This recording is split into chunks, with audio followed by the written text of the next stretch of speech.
They say when you move into a new place, you're warned to check the locks, check the neighbors, check the history. But what if the real danger was already inside? Elise Carter had been searching for months. Rent in downtown Chicago was brutal, and her patience and bank account was wearing thin. That's why the ad for the loft on Maple Street felt like a miracle. Exposed brick walls, huge windows, walking distance to her new job, all for less than half the market price. She called immediately. The landlord, a frail old man named Mr. Kearns, met her that afternoon. He had watery blue eyes and moved like his bones ached. "It's yours if you want it," he said without fanfare. No application, no credit check. Just first and last month's rent in cash. Maybe she should have been suspicious, but excitement won. Elise signed the lease and moved in that weekend. The first night felt off. The place was freezing cold, no matter how high she cranked the thermostat. Her keys kept vanishing and reappearing in odd places, like inside the fridge or between the pages of a book she hadn't opened yet. And then there was the scratching. It started around midnight, a slow scraping sound, as if someone were dragging nails across the floorboards. When Elise turned on the lights, nothing, just her, alone in the empty apartment. The next morning, she found a long, ugly gouge running across the hardwood floor, stretching from the front door all the way into her bedroom. She told herself it was nothing. The building was old.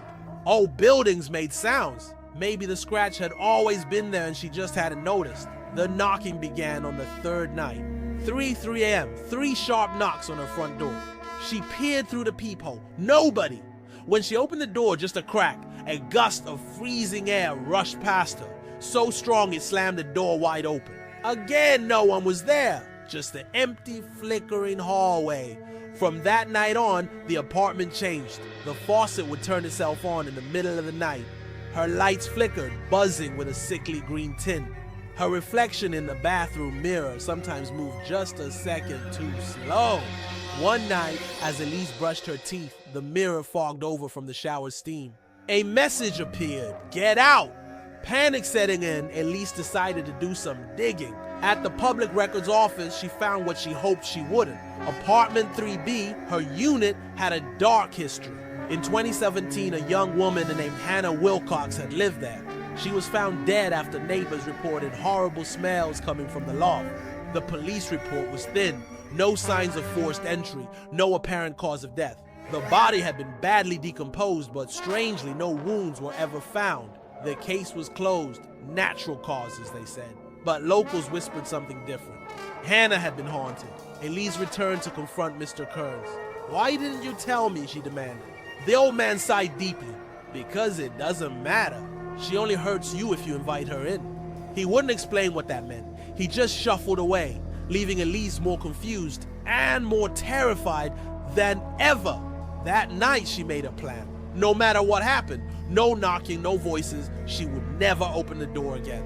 Days passed, the scratching faded, the faucet stayed off. The apartment for the first time felt normal. She let herself believe she'd won, until one night, again 3 a.m., 3 knocks, this time a voice. "Elise, it's Mr. Kearns. I'm locked out. Please let me in." Elise froze, her hands shook, but something was wrong. Mr. Kearns had never been to her apartment at night, and even if he had, why would he knock from inside the hallway? Still, what if he needed help? Trembling, heart pounding, she reached for the doorknob and opened it. Nothing. The hallway was empty, silent, still. She turned back inside. In the reflection of the black window behind her, she saw it. A woman, pale, dripping wet, her mouth stretched into an unnatural grin, standing right behind her. Before Elise could even scream, the door slammed shut by itself. The next morning, an ad appeared online. Spacious downtown loft available. Historic charm. Previous tenant moved suddenly. Half price, cash only. Mr. Kearns didn't post it. There was no Mr. Kearns anymore. And the new landlord, Elise Carter. Only now, when she showed the apartment to prospective renters, she always smiled a little too wide. And every night at 3:03 a.m., there would be 3 knocks. Someone new inviting her in.